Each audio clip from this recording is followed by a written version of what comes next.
So when it comes to retro gaming, the NES is probably one of the most popular consoles to collect for. And there's been a resurgence in that. With the success of the NES Classic, everyone has the NES on their mind. Now, clone systems have been around for well over 10 years, and they've been getting much better in quality as the years go by.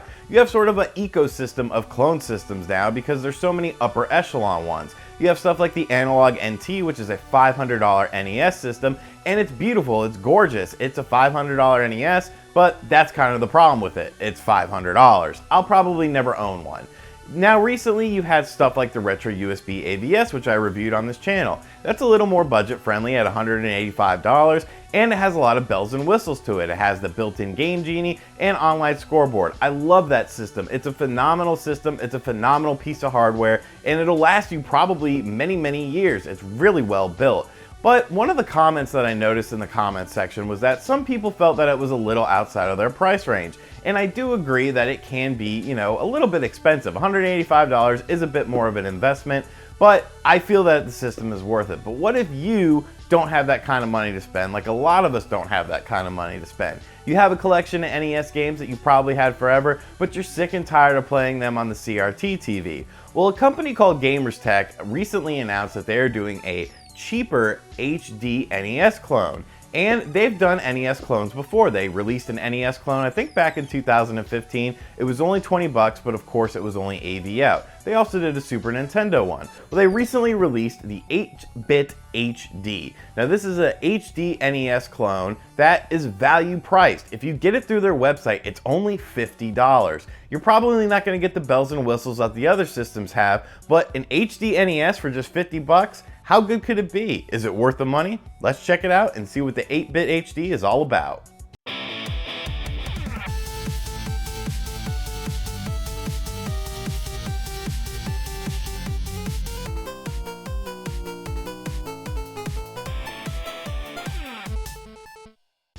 Alright, so here's the 8-bit HD video game system from Tech. We can see what the system looks like on the outside, what the controllers look like. Interesting note about the controller. Some people will probably say, oh, that doesn't look like an NES controller. That's because Nintendo has recently reapplied for that patent on that controller design, more than likely because of the NES Classic. So we can see what we get in here. We get the control deck, 2 controllers, software sold separately, an AC adapter, an AV cable, and an HDMI cable.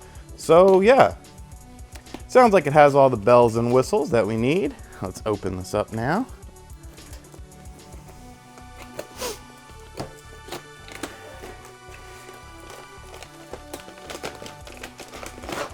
And here is the system.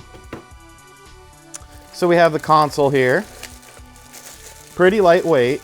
This isn't like the Retro USB AVS. This is more of an emulation-based system. So we have the controller ports in the front, so it looks like we can use our NES system, power button, reset, controller game slot, excuse me. We have AV out, which is a nice touch because, you know, not everyone likes to play on an HDTV. We have the HD port there and the power supply, of course. So not a bad looking system, nice, compact. The HDMI cable, the power supply, AV cables, and controllers. I do like that it comes with 2 controllers. You know, once again, this is a $50 system, comes with 2 controllers. That is pretty good. And for this review, I will be using these controllers as they come with the system. I may try another one if I don't like these controllers for whatever reason. D-pad feels pretty nice. B and A feel good. Start and select are fine. Simple design, you know, but you know, it gets the job done. So yeah, that's everything that comes in the box, you know. 2 controllers in the system for 50 bucks, that's not a bad price. So let's hope it's actually good. So let's check it out. All right, now it's time to check out some games. I've picked out 5 games that I'm gonna try on the system, make sure everything works well. I've got Mike Tyson's Punch-Out because of lag with the controls of you know, various consoles when it comes to HD and Mike Tyson's Punch-Out. Castlevania 3 Dracula's Curse because it is a taxing game and some clone systems don't play it. Ghosts and Goblins because I feel like playing some Ghosts and Goblins. Haunted Halloween 85, which is a a homebrew game, and of course Shinobi, which is a Tengen cart. So I figured this will give us a good indicator on how the system's going to perform. So let's get right into it with Mike Tyson's Punch-Out! Alright, so we're starting things off with Mike Tyson's Punch-Out!, which is the only real version of Punch-Out! In my opinion. I do not count Punch-Out! Without Mike Tyson because Mike Tyson is great. And first and foremost, we can see, hey, this looks pretty good for a $50 system. And it looked really good on my TV. You see there's some little issue going on at the top of the screen there. Really strange. I did not have that issue when I was playing the game on my TV. I guess it had to do with the capture card or whatnot. But I chose Mike Tyson's Punch-Out! For a variety of reasons. First off, it's one of my favorite games on the system. Second off, I think it's good to see the different colors on the system. And third, this is good test for the controller. And as you can see, the controller held up really well. This is a part that can be a little bit tricky right here. And, you know, input lag can really affect that. I've heard that there's some input lag with the NES Classic Edition. So far, I'm not having any problems with the controls on this, you know, it being an HDTV and whatnot. And yeah, the colors look nice. The everything looks pretty crisp. And while it may not be as good as the Retro USB ABS, I do kind of prefer it actually to the Retron 5. I feel like the Retron 5 just makes like false colors and, you know, over exemplifies things that it doesn't really look natural half the time. So I actually chose this specific fight because the ending of it is really climatic. As you can see, I have 216 left, or 216 gone in the round. I don't have much time. Can I get the first round TKO against Piston Honda? Oh, we're about to find out, buddy.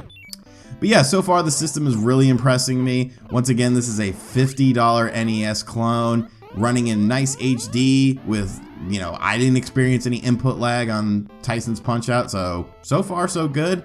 Let's handle Mr. Honda there. Yeah, 259 with a second to spare, boys, with a second to spare. Alright, so that's a quick look at Punch-Out! On the system. Up next, we're going to look at a game that I don't really know why I chose it because I'm not familiar with it, but Ghosts and Goblins. Now, this is a game I did not play a lot as a kid, but as far as I can tell, everything's good. You know, it's running nice and smooth. There is some frame rate issues, but that's just with the actual game. It's not with the system or whatnot. Colors look good, enemies look good. It's a bloody game. And for an NES game, you don't see that type of blood. But yeah, it sounds good. As far as I can remember, it's pretty spot on in the sound department, which of course is important. I am big on sound.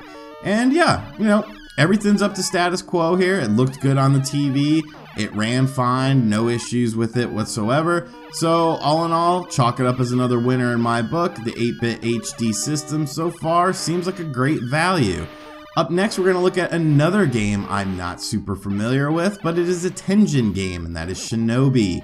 And it's a game that I kind of like, honestly. It's an interesting game. It's definitely not the Shinobi that, you know, a lot of us grew to love on Sega platforms, but it's an interesting start.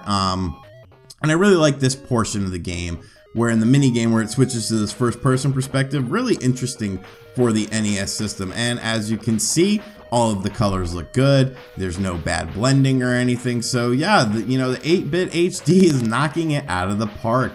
And unfortunately, there is one hiccup with the system that I did encounter, and that's going to be with Castlevania 3. Now, Castlevania 3, it looks great, right? But let's listen to that music. Yeah, there's some issues with the music, unfortunately. And it's strange. I cleaned my cart, make sure everything was good. I tried a variety of other games off camera to see if I could sort of replicate, you know, find another game that had a music issue, and I couldn't off the top. You know, I probably tried about 15 other games. But yeah, that is a bit disappointing that there are some music issues. And, you know, this is one of my favorite games on the console. But unfortunately, you know, it still runs good, it still looks really good, but it is worth mentioning that for some reason there is a music issue. I don't know if it's my cartridge, I don't think it's my cartridge, I'm pretty sure it's not my cartridge. So unfortunately, this is going to have to be a little dock on the system. And next up, we're going to look at a homebrew game, which is Haunted Halloween 85. Now, Haunted Halloween 86 just came out. And I wanted to pop this in because, you know, homebrew games can be a bit spotty on clone systems, but hey, it's working just fine. So that's a plus, you know, homebrew games working on this system is a huge plus in my opinion, because there's a lot of great homebrew games out there, honestly.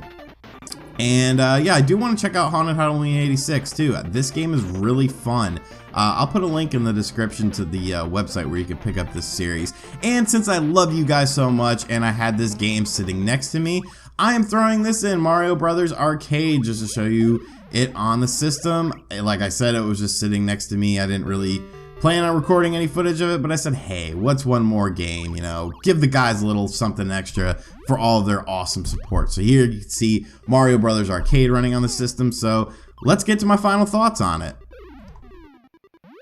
So what do I think about the 8-bit HD? Well, there was some issues with the music in Castlevania 3, as you heard, but other than that, I was pretty impressed with it. The colors may not be as vibrant as something like the Retro USB AVS, but it does look good on the HDTV. Now, there's a couple things to note with this system. As it is a budget system, you do have to do a few things. Something like when you set up your TV, you have to make it in normal mode, not widescreen mode, to make sure the picture looks good. And of course, you have to turn on things like game mode so that there's no lag. But as far as once you do that and have it all set up, everything runs really well. I was pretty impressed. I didn't have any major issues with the system outside of the Castlevania music.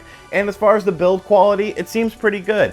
I took carts in and out, you know, probably 20 to 30 times to make sure the pins stayed in. The grip on it isn't that bad. You know, something like the Retron 5 has a real bad grip on the NES carts, pulling them in and out. I didn't experience it with this. I unplugged the HDMI cord and the power cord several times to make sure, you know, their quality, they're not going to fall apart, and I didn't have any issues with it. The system does come with a 1-year warranty, so for 50 bucks, if you're just looking for a nice, simple, clean image and something to play your NES carts with on your HDTV, you'd be pretty stupid to pass this up. It's a pretty solid system all around. I'm pretty impressed with it, especially when you consider the price factor. I'd like to thank Gamers Tech for sending me this system to review. Definitely appreciate that. I definitely have my eye on this. I plan on picking one up anyways, but hey, if I could save a little coin, that's cool too. Let me know what you think of this system in the comments section down below. If you plan on picking one up or have already picked one up, let me know what you think of it. I'd like to thank you guys for watching this video. Thank you for subscribing to the channel. Make sure you like this video. Check out other videos on the channel. And if you really like my face, check out my Patreon. I'll catch you guys next time. Later.